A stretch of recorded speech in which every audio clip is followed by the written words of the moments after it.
Hapo zamani za kale kulikuwa na sungura mdogo aliyeitwa Tutu.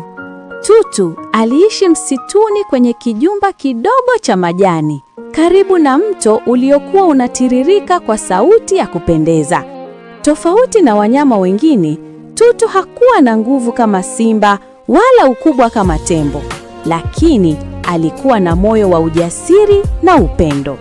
Siku moja jioni, wakati jua linazama na anga linageuka la rangi ya chungwa, Tutu aliona mwanga mkali ukidondoka kutoka angani. Nyota! Alipiga kelele kwa mshangao. Nyota ile ilianguka katikati ya msitu kwa mwanga wa dhahabu unaong'aa. Bila kuogopa, Tutu alikimbia kuelekea pale ilipoangukia. Alipofika, alikuta nyota ndogo ya ajabu ikipepesa kama inamuita. Alipoigusa, sauti laini ilisikika. Yeyote mwenye moyo safi na wa kusaidia wengine atakuwa mfalme wa msitu huu. Tutu alishtuka. Mimi ni sungura tu. Lakini nyota ile ikaangaza zaidi na kupotea, ikiacha alama ya nyota ndogo kwenye paji la uso wake. Kesho yake, wanyama wote wa msitu walishangaa kumwona Tutu aking'aa kwa nuru ya ajabu. Ghafla, simba aliyekuwa akijiona mfalme akaanza kupoteza sauti yake ya kuogopesha. Wanyama wakaanza kukumbuka jinsi Tutu alivyowahi kuwasaidia.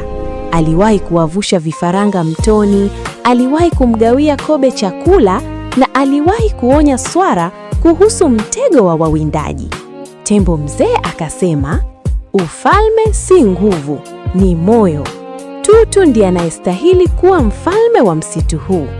Wanyama wote wakapiga makofi na kumvika taji lililotengenezwa kwa mawa na majani ya dhahabu. Tangu siku hiyo, sungura Tutu akawa mfalme Tutu wa msitu wa amani.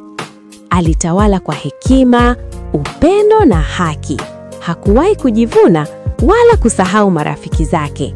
Na kila usiku, nyota moja angani iling'aa zaidi kuliko zote, kana kwamba inamkumbusha kuwa mfalme wa kweli ni yule mwenye moyo mwema. Mwisho.